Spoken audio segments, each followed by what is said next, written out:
பஜாஜ் சேதக். இப்போ இந்தியாவில் இருக்கக்கூடிய எலக்ட்ரிக் ஸ்கூட்டர்ஸ் எல்லாமே அதுக்குன்னு ஒரு சாசி வச்சு அதுலேருந்து டெரைவ் ஆகி வந்து தனி ஸ்கூட்டராக தான் இருக்கும். பட் அன்லைக் நம்ம சேதக் எடுத்துட்டோம்னா நம்ம அப்பா அம்மா காலத்துலேருந்து பார்த்தோம்னா ஸ்கூட்டர் அப்படின்னா அதுக்குன்னே ஒரு இமேஜ் இருக்கும் ஃபிக்ஸ்டாக. ஸ்கூட்டர் அப்படின்னா அந்த ஸ்கூட்டர் தான் ஃபஸ்ட்டு ஞாபகம் வரும். ஸோ அப்படி வந்தது தான் இந்த சேதக். அதுலேருந்து டெரைவ் ஆகி ஒரு ஐசி இன்ஜின்லேருந்து ஒரு எலக்ட்ரிக்காக கன்வெர்ட் ஆனது தான் இப்போ இருக்கக்கூடிய இந்த சேதக்.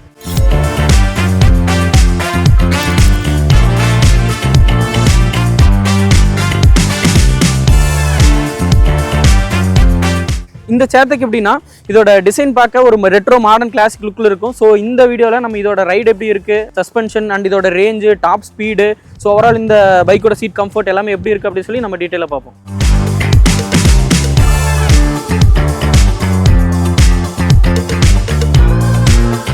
இந்த ஸ்கூட்டரோட டிசைன் அண்ட் அவுட்டர் லுக்கு எல்லாம் எப்படி இருக்குது அப்படின்னு சொல்லி பார்த்தோம்னா இது வந்து ஒரு ரெட்ரோ மாடர்ன் கிளாசிக் லுக்கில் இருக்கும்.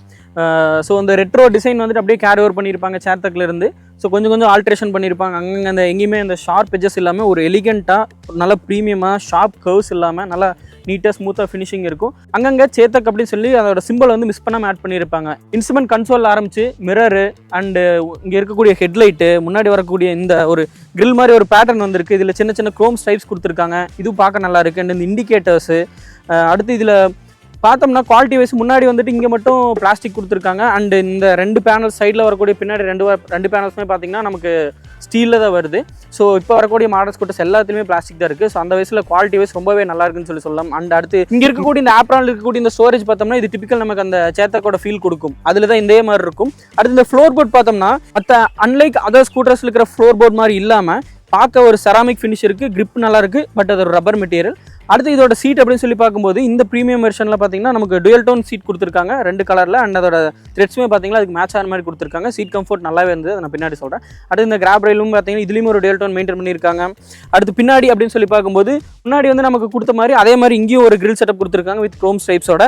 அண்ட் இதோட இந்த இண்டிகேட்டர்ஸ் ப்ளஸ் இந்த டெயில் லேம்ப் வந்துட்டு 2 சைடு கொடுத்துருக்கு வந்து ஒரு சம்பாட் ஓகே பார்க்கறதுக்கு நல்லா இருக்குது அப்படிங்கிற மாதிரி கொடுத்துருக்கு. இன்னும் கொஞ்சம் பின்னாடி கொஞ்சம் டிசைன் கொஞ்சம் நல்லா இருந்திருக்கலாம். குவாலிட்டி அப்படின்னு சொல்லி பார்க்கும்போது என்னோட ஒப்பீனியன் வந்து 9 out of 10 கொடுக்கலாம். அந்தளவுக்கு வந்து குவாலிட்டியில் எங்கேயுமே காம்ப்ரமைஸ் பண்ணாமல் பண்ணியிருக்காங்க. ரொம்பவே பெட்டராக இருக்குது.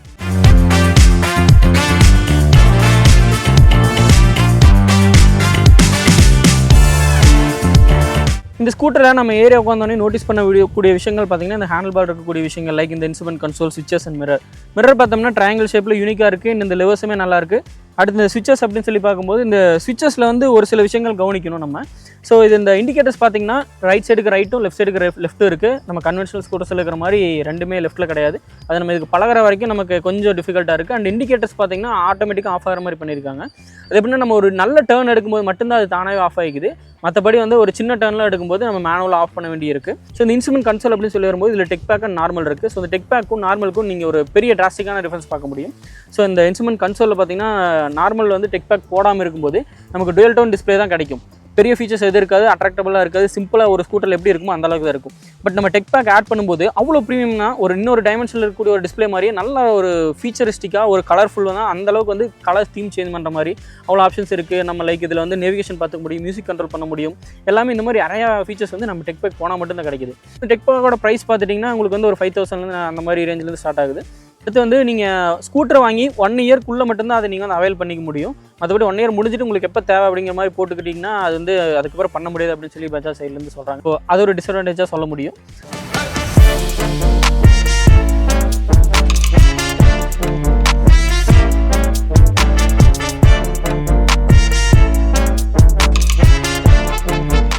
ஸோ இப்போ இந்த இன்ஸ்ட்ருமெண்ட் கன்சோலில் டீட்டெயில்ஸ் என்ன இருக்குது அப்படின்னு சொல்லி பார்த்தீங்கன்னா உங்களுக்கு இது வந்து நார்மல் டெக் பேக் இல்லாத ஒரு இன்ஸ்ட்ருமெண்ட் கன்சோல் இப்படி தான் இருக்கும். இதில் பார்த்தீங்கன்னா இங்கே ஸ்பீடோமீட்டர் இருக்குது. அண்ட் இங்கே வந்து எந்த மோடில் இருக்கும் அப்படின்னு காமிக்குது. இங்கே ரேஞ்ச் காமிக்குது, இங்கே கிளாக்கு அண்ட் இங்கே ட்ரிப்பார் ஓடோமீட்டர் காமிக்கும். இதில் பார்த்தீங்கன்னா ஸ்டைட்ஸ் அண்ட் வார்னிங் பார்த்தீங்கன்னா எவ்வளோ சின்னதாக கார்னரில் கொடுத்துருக்காங்க பாருங்கள். இதுவே டெக் பேக்காக இங்கே ஒரு வார்னிங்காக ஒரு கலர் டிஸ்பிளேல நல்லா பிரைட்டாகவே தெரியும். ஸோ நோட்டீஸ் பண்ணுறதுக்கு நமக்கு ரொம்பவே ஈஸியாக இருக்கும்.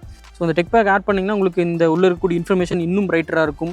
அண்ட் இன்னும் ஒரு டிஃப்ரெண்ட் கலர்ஸில் தீமில் நம்ம கஸ்டமைஸ் பண்ண முடியும். இதில் வந்து ஸ்போர்ட்ஸ் மோட் அந்த வந்து டெக் பேக்கில் இருந்தால் கிடைக்கும். அண்ட் வந்து நம்ம மல்டி கலர் தீம் சேஞ்ச் பண்ணிக்க முடியும், மியூசிக் கேட்டுக்க முடியும். இந்த மாதிரி நிறைய ஃபீச்சர்ஸ் வந்து டெக் பேக்கில் தான் கிடைக்குது. ஸோ அடுத்து இந்த பட்டன்ஸோட ரீச்சபிலிட்டி எப்படி இருக்குது அப்படின்னு சொல்லி பார்த்தோம்னா ஸோ இந்த லெஃப்ட் சைடு இருக்கக்கூடிய பட்டன்ஸ் பார்த்தீங்கன்னா இங்கே ஒரு இண்டிகேட்டர் பட்டன் இருக்குது. அண்டு இங்கே டிரைவு, ரிவர்ஸு அண்ட் இந்த ஸ்விட்சஸ் பார்த்தீங்கன்னா உள்ளே இருக்கக்கூடிய இதையை ஆக்சஸ் பண்ணுறதுக்கு. அண்ட் இது வந்து பூட் ஓப்பன் பண்ணுறது. இந்த பூட் ஓப்பன் பண்ணால் நம்ம சிங்கிள் கிளிக் பண்ணோம்னா இந்த ஆப் அண்ட் ஸ்டோரேஜ் ஓப்பன் ஆகும். அண்டு கண்டினியூஸாக ப்ரெஸ் பண்ணோம்னா நமக்கு இந்த பூட் வந்து சிட்டியோட பூட் ஓப்பன் ஆகும், சீட்டோட பூட் ஓப்பன் ஆகும். அதுக்கப்புறம் இந்த டிரைவ் இந்த மோட் சேஞ்ச் பண்ணோம்னா நம்ம ஏதோ ஒரு பிரேக்கை ப்ரெஸ் பண்ணிட்டு சிங்கிள் கிளிக் பண்ணோம்னா டிரைவ் சேஞ்ச் ஆகிக்கும். ரிவர்ஸ் போகும்போது நமக்கு ஏதோ ஒரு பிரேக்கை பிடிச்சிட்டு லாங் ப்ரெஸ் பண்ணோம்னா ரிவர்ஸ் கன்வெர்ட் ஆகிக்கும். இது வந்து ரைட் சைடு இண்டிகேட்டர். இது வந்து உள்ளே இருக்கிறத ஆப்ரேட் பண்ணக்கூடிய பட்டன்ஸ். லெஃப்ட் சைடு அப்படின்னு சொல்லி வரும்போது இங்கே நம்ம லெஃப்ட் சைடு இண்டிகேட்டர் இருக்குது, ஹை பீம் லோ பீம் இருக்குது, அதுக்கப்புறம் இங்கே லைட்ஸ் ஆன் பண்ணுற மாதிரி இருக்குது, ஹார்ன் இருக்குது. இது வந்து அதே மாதிரி உள்ளே இருக்கக்கூடிய இந்த இன்ஸ்ட்ருமெண்ட் கன்சோலை கண்ட்ரோல் பண்ணக்கூடிய ஸ்விட்சஸ். இந்த சைடு இந்த indicator okay, horn okay. But நம்ம ஹை பீம் ஸ்விட்ச் பண்ணுறதுக்கோ அந்த லைட் இது பண்ணுறதுக்கோ பார்த்தீங்கன்னா நான் எவ்வளோ என் கையை கொண்டு வரேன்னு பார்த்தீங்களா, இந்த அளவுக்கு நம்ம வந்து எக்ஸ்ட்ரா எஃபர்ட் போட்டு தான் நம்ம இதை கொண்டு வர மாதிரி இருக்குது. ஸோ நம்ம இந்த அளவுக்கு இவ்வளோ தான் நம்ம ஹேண்டில் பாரை வந்து கிராப் பண்ண முடியும் நம்ம அந்த எந்த ஸ்பீடில் போயிட்டு இருந்தாலும். ஸோ இது கொஞ்சம் ரீச்சபிலிட்டி இன்னும் கொஞ்சம் பெட்டராக இருந்திருக்கலாம். ஸோ இந்த ஃப்ரண்ட் ஆப்ரான் ஸ்டோரேஜ் அப்படின்னு பார்த்தீங்கன்னா இது வந்து 5.5 லிட்டர் கெப்பாசிட்டி. இந்த ரைட் சைடு பார்த்துட்டிங்கன்னா இங்கே ஒரு USB சாக்கெட் இருக்குது. இது மூலமாக நம்ம ஃபோன் சார்ஜ் பண்ணிக்க முடியும். ஸோ இந்த ஸ்பேஸ் பார்த்தீங்கன்னா இந்த ஃபஸ்ட் எய்ட் கிட்டுக்காக வச்சு இந்த ஸ்டாப் கொடுத்துருக்காங்க. ஸோ அதை நம்ம ஃபோனுக்கும் சொல்லி யூஸ் பண்ணிக்க முடியும்னு நினைக்கிறேன். அதுக்கப்புறம் ரைட் சைடு அப்படின்னு சொல்லி பார்க்கும்போது இங்கே வந்து ஒரு பெரிய ஸ்டோரேஜ் கம்பார்ட்மெண்ட் மாதிரி இருக்குது. அது வந்து சம்டைம்ஸ் நம்ம சார்ஜர் ஆக்குபை பண்ணி போயிடுது. பூட்டில் அப்படின்னு சொல்லி பார்த்தீங்கன்னா இந்த பூட்டோட கெப்பாசிட்டி பார்த்தீங்கன்னா 21 லிட்டரு. அண்ட் இங்கே வந்து நமக்கு இந்த சார்ஜிங் பின் கனெக்ட் பண்ணக்கூடிய போர்ட் வந்து இங்கே கொடுத்துருக்காங்க. ஸோ இதை நம்ம சேஃபாக தண்ணியை உள்ளே போகாத மாதிரி லாக் பண்ணி வச்சுக்கிறதுக்கு மாதிரி இதுக்குமே ஒரு ப்ரொடெக்ஷன் கொடுத்துருக்காங்க. ஸோ இந்த பூட் பார்த்தீங்கன்னா இதில் வந்து அந்த ஹெல்மெட் எடுத்துகிட்டு இதில் வந்து ஒரு ஹாஃப் ஃபேஸ் ஹெல்மெட் வந்து நல்லா வைக்க முடியுது. அண்ட் இதில் பார்த்தீங்கன்னா இங்கே ஒரு லைட்டுமே கொடுத்துருக்காங்க. இது நைட் டைமில் வந்து நமக்கு ஒரு நல்ல விசிபிலிட்டி கொடுக்குது. மற்றபடி எல்லாம் ஓகேவாக இருக்குது. அண்டு இங்கேயுமே பார்த்தீங்கன்னா இங்கேயுமே ஒரு எக்ஸ்ட்ரா ஹூக் இருக்குது. நம்ம ஏதாவது மாட்டணும் அப்படின்னா இந்த இப்போ லைக் அந்த பாலித்தீன் கவர் அந்த மாதிரி இது மாதிரி மாட்டி கீழே தொங்க விட்டு சீட்டை வந்து இந்த மாதிரி லாக் பண்ணிக்கலாம். ஸோ அதுவுமே ஒரு யூஸ்ஃபுல்லான ஆப்ஷன். ஸோ இப்போ ஹெல்மெட்டுமே பார்த்தீங்கன்னா இது ஒரு ஆஃப் ஃபேஸ் ஹெல்மெட்டு. ஸோ இந்த ஆஃப் ஃபேஸ் ஹெல்மெட்டு நம்ம வச்சுட்டு இது வந்து லாக் பண்ணுறதுக்கு ஆஃப் ஃபேஸ் ஹெல்மெட் வச்சு லாக் பண்ண முடியுது.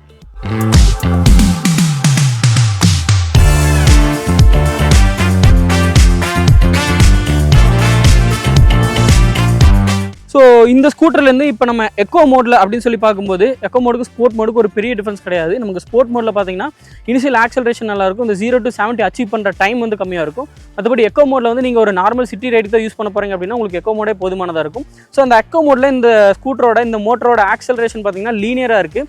இனிஷியலாக நம்ம எந்த அளவுக்கு ஆக்சலரேட்டர் கொடுக்குறோமோ அந்த அளவுக்கு புல் கிடைக்குது. லேக் எதுவும் இல்லை. பட் நம்ம வந்துட்டு ஒரு 40-50 அந்த மாதிரி போகும்போது ஆக்சலரேட்டர் க்ளோஸ் பண்ண ட்ரை பண்ணும்போது க்ளோஸ் பண்ணிவிட்டு மறுபடியும் கொடுத்தோம்னா அந்த இடத்துல ஒரு மில்லி செகண்ட்ஸ் ஆஃப் லேக் வந்து ஃபீல் பண்ண முடிஞ்சது. அடுத்து இதோட புல்லிங் கெப்பாசிட்டி பவர் அப்படின்னு சொல்லி வரும்போது நம்ம 2 பேர் போனாலும் சரி, சிங்கிள் பர்சன் போனாலும் சரி, 2 க்ரோன் அடல்ட்ஸ் வந்து ஆவரேஜ் வெயிட்டாக ஒரு 70 to 80 கிலோகிராம் இருக்கிறவங்க போனாலுமே வந்து பவர் லேக் வந்து எந்த அளவுக்கு இல்லை. டாப் ஸ்பீட் ஸ்டில் நாங்கள் வந்து வித் பில்லியனோடவே எங்களால் 79 km/h வந்து அச்சீவ் பண்ண முடிஞ்சது. இந்த ஸ்கூட்டரோட ரேஞ்ச் அப்படின்னு சொல்லி பார்க்கும்போது 126 கிலோமீட்டர் வந்து கிளைம் பண்ணுறாங்க பஜாஜில். ஸோ இந்த 126 கிலோமீட்டர் வந்து நம்ம அச்சீவ் பண்ண முடியுமா அப்படின்னு சொல்லி கேட்டிங்கன்னா ஒரு 40 to 50க்குள்ளே அக்ரெசிவான த்ராட்டில் ஓப்பனிங் எல்லாம் கொடுக்காம லீனியராக போயிட்டு அதிகமாக புல் பண்ணாமல் ஸ்ட்ரெஸ் பண்ணாமல் மோட்டரை ஓட்டினோம்னா கண்டிப்பாக அந்த ரேஞ்ச் வந்து அச்சீவபிளாக இருக்குது.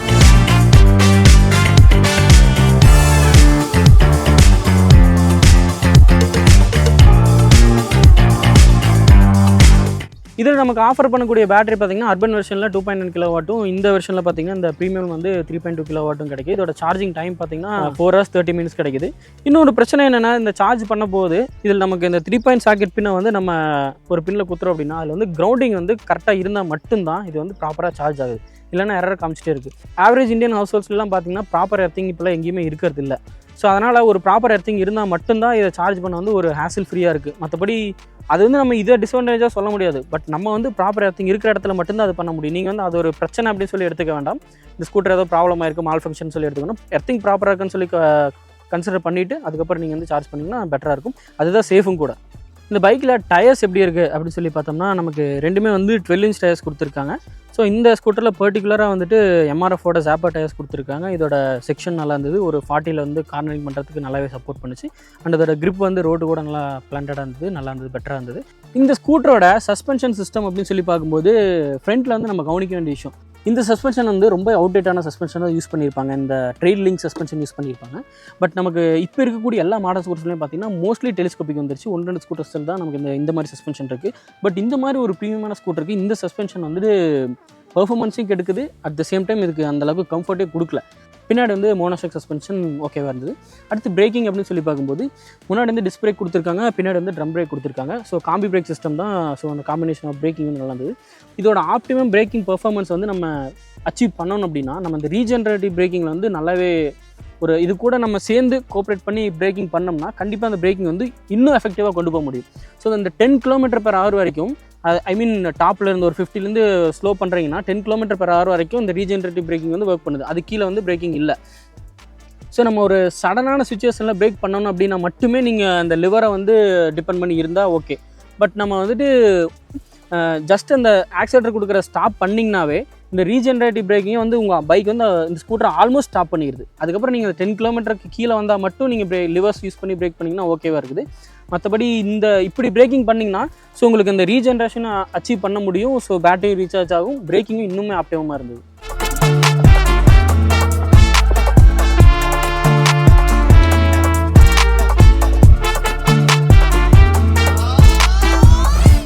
இந்த ஸ்கூட்டரில் முக்கியமாக எனக்கு பிடிச்ச விஷயம்னா இந்த சீட் கம்ஃபர்ட், அந்த சீட்டோட ஃபினிஷிங், இதோட ப்ரீமியம்னஸ், இதோட இந்த குஷனிங் குவாலிட்டி ரொம்பவே சூப்பராக இருந்தது. எங்கேயுமே எக்ஸ் இல்லை, சோர்ஸ் இல்லை. நம்ம எவ்வளோ தூரம் ஒரு 50 கிலோமீட்டர் போனாலுமே வந்து இந்த சீட் கம்ஃபர்ட் வந்து ரொம்பவே பெட்டராக இருந்தது. அண்ட் பில்லியனுக்குமே பார்த்திங்கன்னா நல்லாவே இருக்குது. சீட்ஸ் வந்து உண்மையிலே எனக்கு ரொம்பவே பிடிச்சிருந்தது. இந்த ஸ்கூட்டரில் லைட்ஸ் அப்படின்னு சொல்லி பார்க்கும்போது ஃப்ரண்ட்டில் வந்துட்டு நமக்கு டிஆர்எல் எல்இடி கொடுத்துருப்பாங்க. இந்த டிஆர்எலோட பொசிஷனுமே ரொம்பவே நல்லாயிருக்கும். அண்ட் இது பர்டிகுலராக இந்த ஸ்கூட்டருக்கு ஒரு ஐகானிக் லுக் கொடுக்குன்னே சொல்லலாம்.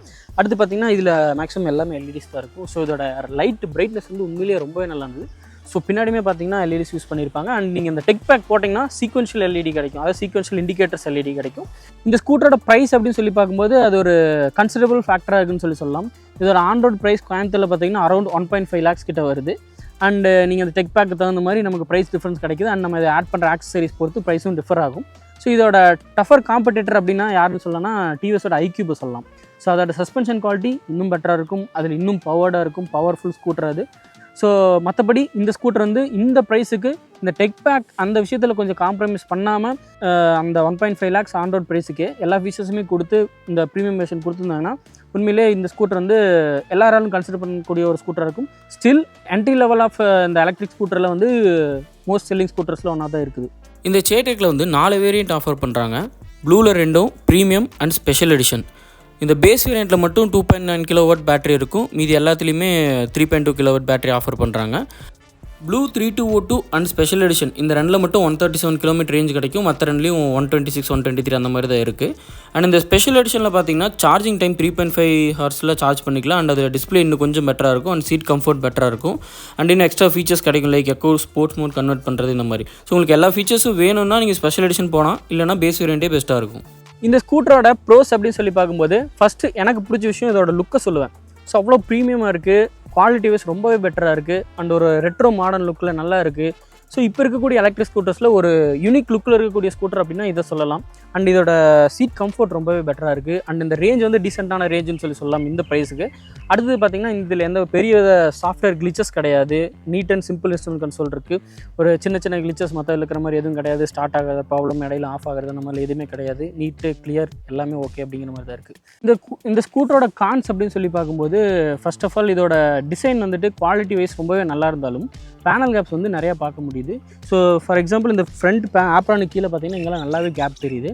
ஸோ இந்த டெக் பேக்கில் வந்து ஒரு பெரிய காம்ப்ரமைஸ் பண்ணியிருக்காங்க. ஸோ ஸ்போர்ட்ஸ் மோட் இல்லை, உங்களுக்கு சீக்வென்ஷியல் இண்டிகேட்டர் இல்லை, கலர் டிஸ்பிளே இல்லை. இதெல்லாம் வந்துட்டு இந்த 9000 ரூபாய்க்கு வந்து நீங்கள் காம்ப்ரமைஸ் பண்ணணும்னு அவசியம் கிடையாது. ஸோ அதெல்லாம் கொஞ்சம் இருந்திருந்தால் இன்னும் பெட்டராக இருந்திருக்கும்.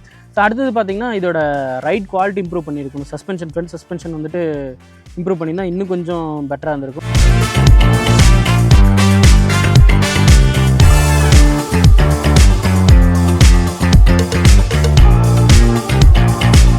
இந்த ஸ்கூட்டரை யாரெல்லாம் கன்சிடர் பண்ணலாம், யாருக்கெல்லாம் சூட்டபுளாக இருக்கும் அப்படின்னு சொல்லி பார்த்தீங்கன்னா ஒரு யூனிக் ஸ்டைலிங்கான ஸ்கூட்டராக வேணும். அண்ட் அது வந்து ஈவியில் இருக்கணும். அண்ட் 1.5 லட்ச ரூபா ப்ரைஸ் டேக்கில் இருக்கணும். இதில் வந்து ப்ரீமியமான மெட்டீரியல்ஸ் யூஸ் பண்ணியிருக்கணும். அண்ட் சீட் கம்ஃபர்ட் நல்லா இருக்கணும். ஒரு அதிக பவர் தேவையில்ல, ஒரு டீசெண்டான பவர் தேவை, டீசெண்டான ரேஞ்ச் தேவை, சிட்டிக்குள்ளே யூஸ் பண்ண நல்லா இருக்கணும். ஸோ ரொம்ப அஜைலாக ஹேண்டில் பண்ணுறதுக்கு நல்லா இருக்கணும். அப்படின்னா இந்த ஸ்கூட்டர் உங்களுக்கான ஸ்கூட்டர் தான் கண்டிப்பாக. ஸோ உங்களுக்கு ஏதாவது கொரிஸ், டவுட்ஸ், ஒப்பீனியன்ஸ் இருந்தால் கமெண்ட்டில் போஸ்ட் பண்ணுங்கள். நான் கண்டிப்பாக ரிப்ளை பண்ணுறேன்.